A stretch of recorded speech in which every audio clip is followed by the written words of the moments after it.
Bonjour à tous. Tout d'abord, merci pour votre disponibilité aujourd'hui pour suivre notre webinaire. Jessica, membre de Signaturid, donc responsable commercial pour le marché français.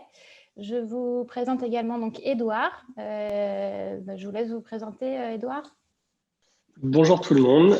Donc moi, c'est effectivement Édouard. Je suis VP Product chez Event First. Est-ce que tu peux nous présenter un petit peu plus Event First, du coup, au niveau de la société? Bien sûr. Donc Event First, c'est une société qui a été créée en 2013, qui propose une plateforme de services financiers pour les PME et les ETI. On est spécialisé dans les opérations en devises étrangères, qu'il s'agisse de paiement, de conversion de devises ou de couverture contre le risque de change. Et on sert aujourd'hui un petit peu plus de 4000 clients à travers l'Europe. Ok, parfait. Alors donc, pour la partie Signaturid, donc Signaturid est une structure qui a été fondée en 2013 sur Barcelone. Donc notre siège est en Espagne. On est prestataire de services de confiance qualifiés en ce qui concerne tout ce qui est donc signature électronique et envoi de communication électronique certifiée. En termes de clients, donc aujourd'hui, on compte environ 2500 clients en Europe et dans le monde. Et on a donc lancé Signaturid France l'année dernière en 2019 et aujourd'hui, on a environ 75 clients sur la partie Signaturid France. Donc, au niveau du programme aujourd'hui, donc je vais commencer par vous faire une petite introduction donc, à la signature électronique, notamment sur la partie légale.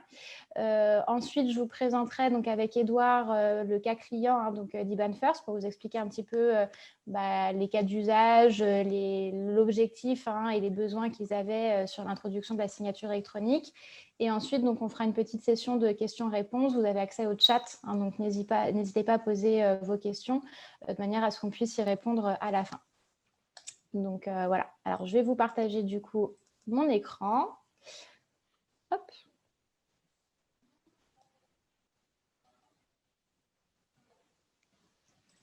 Alors, par contre,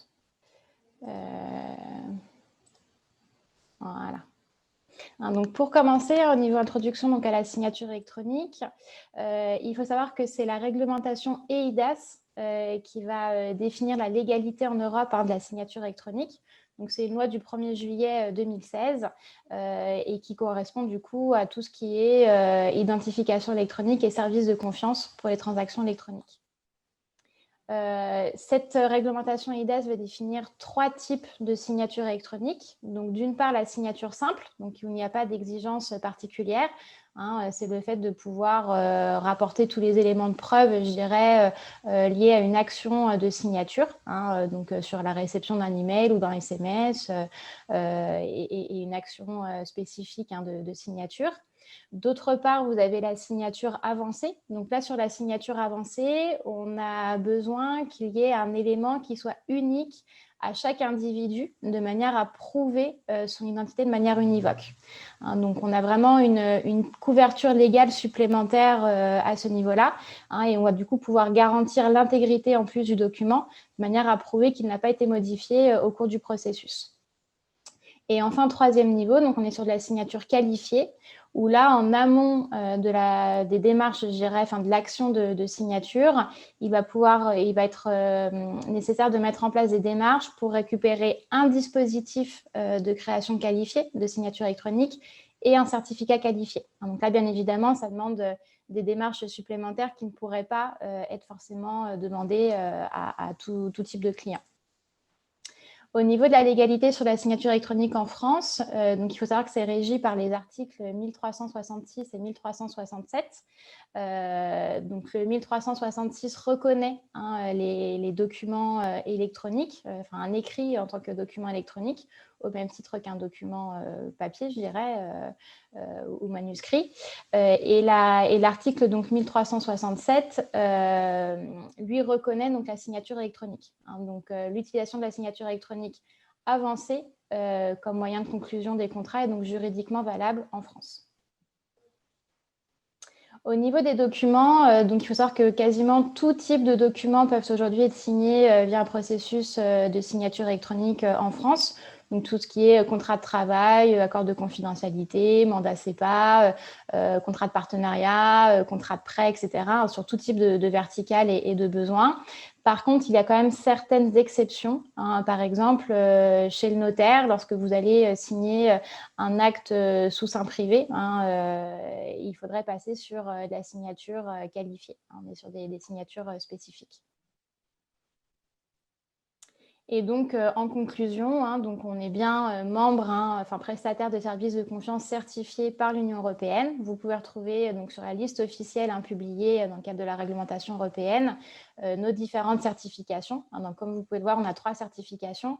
La première donc, pour la signature électronique, la deuxième pour l'horodatage certifié et la troisième donc, pour les communications électroniques, un type email recommandé électronique. Voilà. Alors du coup, on va passer donc à la question de questions-réponses.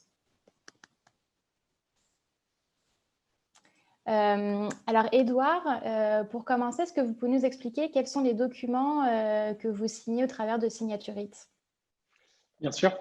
Aujourd'hui, on utilise principalement Signature-it pour permettre à nos clients de signer électroniquement leur contrat d'ouverture de compte, qui sont des contrats de prestation de services qui couvrent les services réguliers de compte, paiement, conversion de devises, couverture de risque de change, mais aussi de crédit.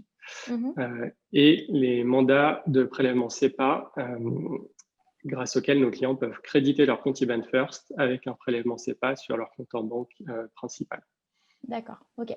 Alors aujourd'hui, ça fait presque 3 ans que vous êtes client Signature-it. Est-ce que vous pouvez nous expliquer un petit peu quel était le processus de signature de ces documents avant d'avoir implanté Signature-it? Oui, donc avant Signature-it, on avait 2 processus de signature de documents. Le premier, c'était l'envoi d'un contrat au format PDF au client qui se chargeait ensuite de l'imprimer, signer, scanner et nous le renvoyer. Ça, c'était déjà le plus moderne. Le moins moderne, c'était un contrat papier qu'on remettait au client lors d'un rendez-vous physique. D'accord, ok. Et alors, pourquoi, du coup, avez-vous décidé de passer sur de la signature électronique pour ces contrats? En tant que FinTech, c'est important pour nous de simplifier l'expérience utilisateur de nos clients et de digitaliser tous les parcours qui peuvent l'être. Avant la signature électronique, on avait un processus de signature de contrat qui était relativement fastidieux et contraignant. Il fallait qu'il y ait une imprimante. Mais il fallait aussi, une fois le contrat reçu par IBAN First, que nos équipes se chargent de charger manuellement ce contrat dans nos systèmes. Et donc, on était à la recherche d'une solution qui permet à la fois de faciliter la vie de nos clients, mais aussi la vie de nos équipes, tout en respectant les différentes lois applicables, que peuvent être l'IDEAS ou la RGPD. D'accord. Et alors, justement, d'un point de vue légal, quelle est la solution, du coup, de signature électronique de Signature-it que vous avez choisi d'implanter sur votre parcours client? Oui, donc la solution qu'on utilise, c'est celle de signature électronique avancée.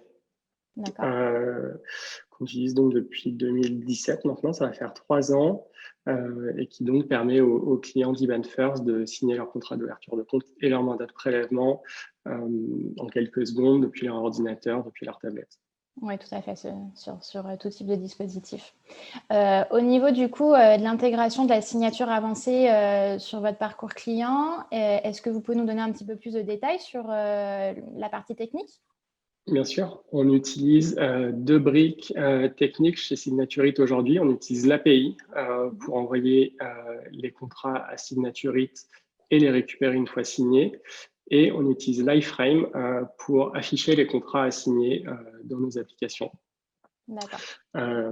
Concrètement, ce que ça veut dire, c'est que quand un contrat est édité dans notre back-office par nos équipes, il est d'abord envoyé à Signature-it par API. Ensuite, affiché grâce à l'iframe sur notre plateforme. C'est dans cette même iframe que nos clients peuvent signer les documents. Et une fois signés, les documents sont récupérés toujours par API et accessibles à la fois dans notre back-office pour nos équipes, mais aussi pour nos clients sur leur plateforme. Ok. Ouais, donc effectivement, l'avantage, c'est que vous avez tout qui est directement intégré, c'est transparent pour le client. tout se fait sur votre site et il n'y a pas besoin de switcher sur un email ou sur un SMS pour pouvoir signer le document. Et du coup, au niveau de cette intégration API, est-ce que vous pouvez nous en dire un petit peu plus en termes de documentation et en termes de délai d'intégration? Bien sûr, c'est une intégration qui a été très facile. Donc, c'est une API qui est tout ce qu'il y a de plus standard à l'état de l'art. Donc, c'est une API REST. Elle est bien documentée. On a eu besoin de 2 à 3 semaines pour mener le projet de bout en bout, donc vraiment de l'étude technique jusqu'au déploiement pour les clients et les utilisateurs. Ok, parfait. Alors justement, à ce sujet, donc, je vais vous partager de nouveau une petite présentation pour rajouter un petit peu de complément d'information sur la partie signature avancée de Signature-it et la partie API. Donc, au niveau de la signature avancée, nous, on a fait le choix chez Signature-it de développer la technologie biométrique. Donc, on est donc sur une signature de niveau avancé, mais grâce à la technologie biométrique. L'avantage, c'est que du coup, on va demander dans la pratique uniquement le tracé de la signature au signataire. L'avantage, du coup, c'est que c'est quelque chose de très simple et rapide à réaliser via tout type de dispositif. C'est très intuitif et on a du coup une forte identification du signataire grâce à la biométrie de son tracé. Donc là, vous pouvez voir une petite présentation. Vous accédez sur le document, vous avez des instructions qui s'affichent. Vous acceptez du coup les termes et conditions et le fait de crypter les données biométriques. Et vous pouvez ensuite du coup dessiner, tracer votre signature donc directement sur un dispositif tactile ou depuis l'ordinateur. Vous pouvez soit dessiner avec la souris, soit scanner. Vous avez un QR code également pour pouvoir dessiner sur votre smartphone. Et donc là, au niveau de la biométrie, liée à ce tracé de signature, on va récolter différentes caractéristiques, donc les points du tracé et leur position, la vitesse d'exécution, l'accélération et la pression exercée par le doigt ou le stylet. Donc ça, ce sont des éléments du coup qui sont uniques à chaque individu, parce que même si quelqu'un essayait de copier votre tracé de signature, on n'aurait pas ces mêmes caractéristiques liées à la vitesse, l'accélération, la pression, etc. Donc ce qui nous permettrait quand même de pouvoir identifier l'identité du signataire. À la fin de chaque processus de signature, l'émetteur de la demande de signature va recevoir ce qu'on appelle une piste d'audit. Donc, c'est un document probant qui va récolter du coup toutes les preuves électroniques liées au processus. Donc là, vous pouvez voir sur la partie droite l'extrait d'une piste d'audit. On va avoir du coup toutes les informations concernant l'envoi, l'émetteur, le destinataire, le titre du document, tous les identificateurs privés du document, du processus de signature.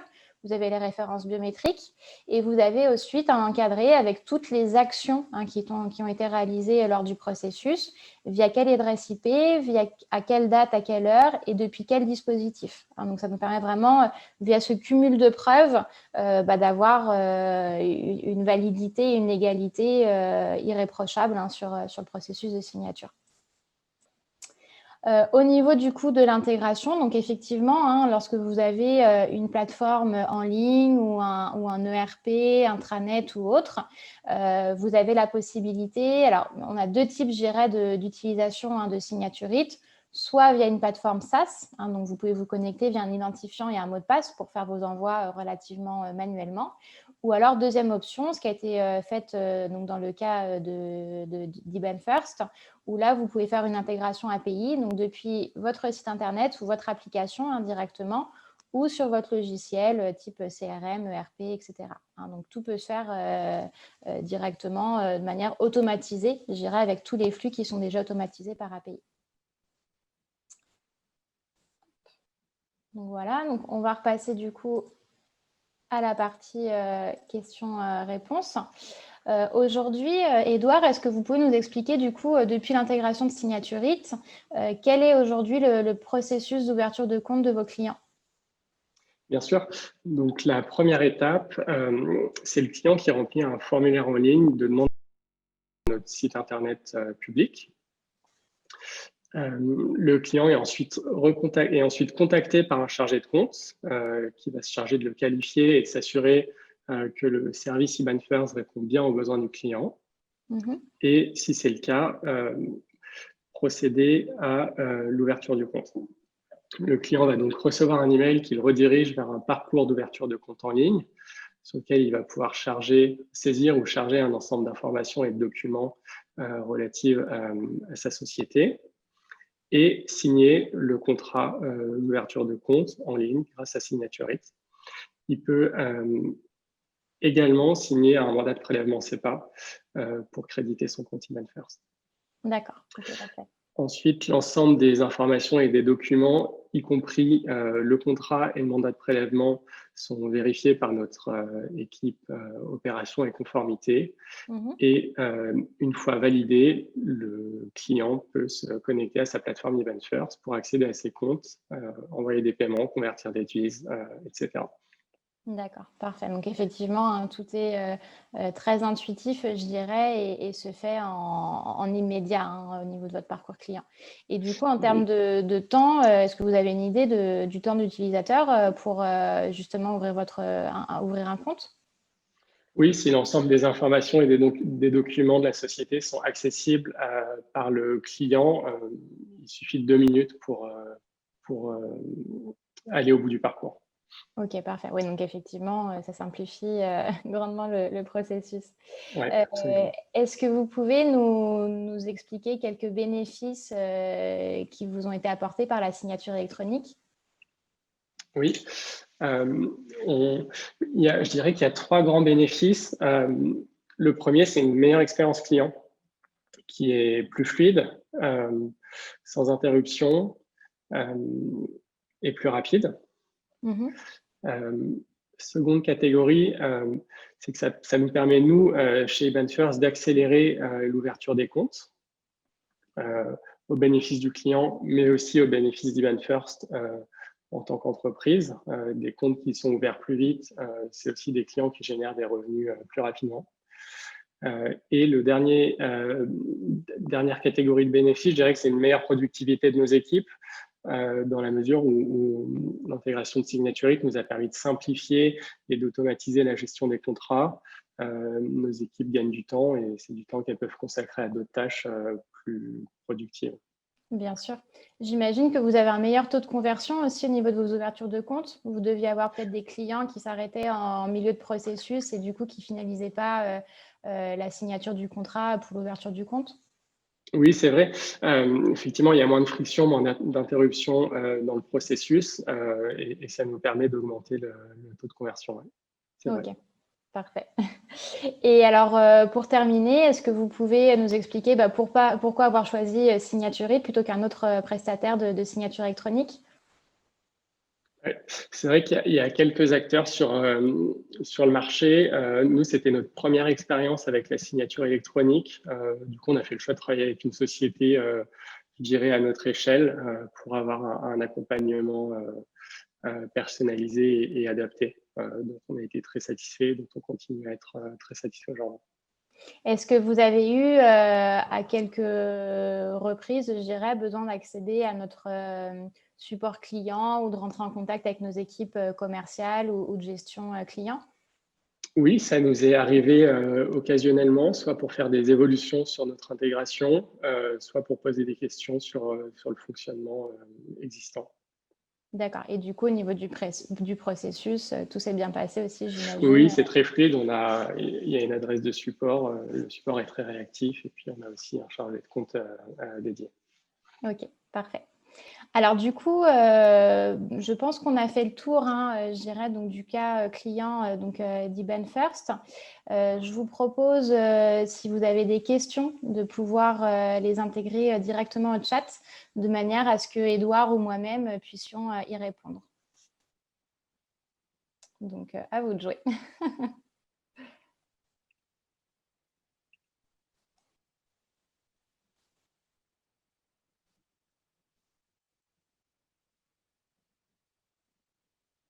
Pas de questions?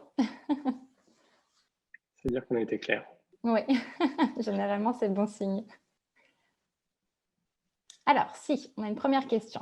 Est-ce que Signaturite compte proposer la signature qualifiée? Alors, effectivement, aujourd'hui, on est certifié pour proposer la signature qualifiée.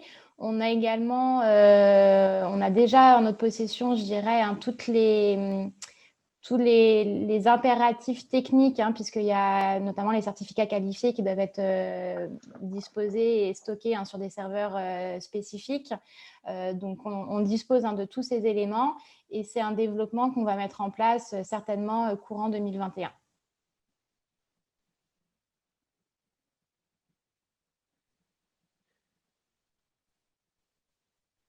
Mais en tout cas, voilà, toute la partie certification et aspect technique, technologique est déjà mis en place. Il ne reste plus que l'implémenter au niveau des clients.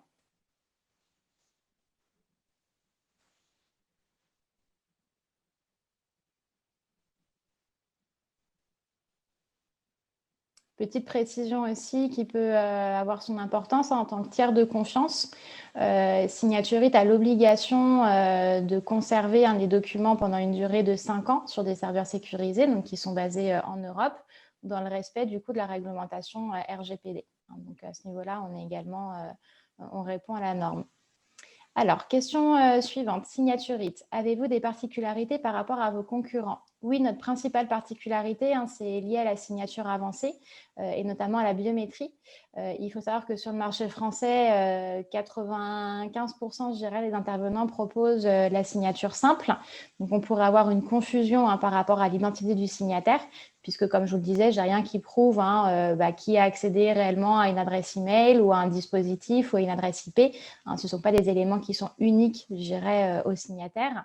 Et donc, nous, du coup, on a fait le choix vraiment de proposer, et c'est ce qu'utilisent 95% de nos clients, la signature avancée biométrique, où du coup, on va récolter la biométrie liée au tracé de signature. Et là, on est le seul prestataire à proposer ce type de technologie, je dirais, sur de la signature avancée.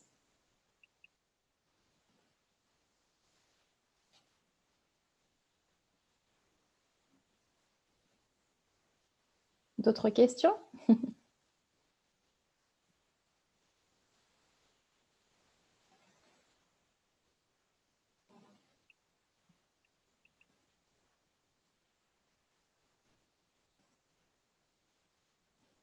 A priori, non. Dernière chance. Peut-être une question pour Edouard, si quelqu'un a un cas particulier. Alors, au niveau donc, des clients de Signaturite, on va s'adresser à tout type de clients, aussi bien petite structure, type PME ou start-up, qui va du coup utiliser notre application SaaS. Donc, faire un envoi relativement manuel, mais en quelques clics. C'est très, très facile d'utilisation, très intuitif. Et on a aussi des grands groupes, alors, sur tout type de vertical. Par exemple, en France, on va pouvoir travailler avec Orangina, Sunstory. On travaille avec Ilti, Meilleurs Agents. On a plusieurs cas d'usage, généralement. Les départements commerciaux et les départements légaux, généralement. C'est les 3 cas d'usage préférentiels sur ce type de solution. Alors, bonjour, la présentation est-elle téléchargeable? Proposez-vous une offre d'essai? Oui, effectivement. Alors, nous avons à disposition de nos clients une offre, un lien pour vous créer un compte gratuit sur l'application SaaS pendant une durée de 7 jours, qui vous permet du coup de faire quelques tests. On met également à votre disposition des petites vidéos tutoriels de manière à ce que vous puissiez faire vos différents envois. Bon, encore une fois, c'est très intuitif, donc en général, même sans tutoriel, tout se passe très bien. Et sur la partie sandbox, sur la partie API, pardon, on a à disposition de nos clients un compte sandbox, donc un bac à sable, sur lequel les clients peuvent faire tous leurs tests d'intégration sans limite de temps ni de volume. Donc, ça permet vraiment de pouvoir tout programmer et nos équipes de onboarding sont également présentes pour accompagner nos clients sur la mise en production de la solution. Et alors, donc, dernière question, y a-t-il d'autres types de signatures avancées que la signature biométrique? Oui, effectivement. Pour la signature avancée, il y a plusieurs cas spécifiques, je dirais. Donc, nous, on a fait le choix de la biométrie.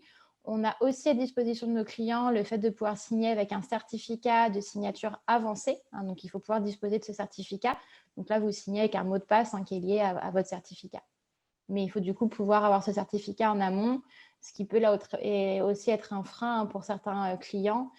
Et c'est aussi pour ça qu'on a fait le choix vraiment de la biométrie, parce que là, c'est utilisable par tout type de client, depuis tout dispositif, sans rien avoir à télécharger, ni à faire aucune démarche en amont. Voilà. Alors, si les questions, du coup, sont terminées, peut-être une dernière, a priori non. En tout cas, merci pour votre participation aujourd'hui. Et donc, vous recevrez la vidéo du webinaire et la présentation par email d'ici demain. Voilà. Et n'hésitez pas, si vous avez d'autres questions, vous pouvez nous contacter. Donc, soit Edouard, soit moi directement. Vous aurez nos respectives coordonnées. Voilà. Merci à tous. Merci Jessica, merci à tous.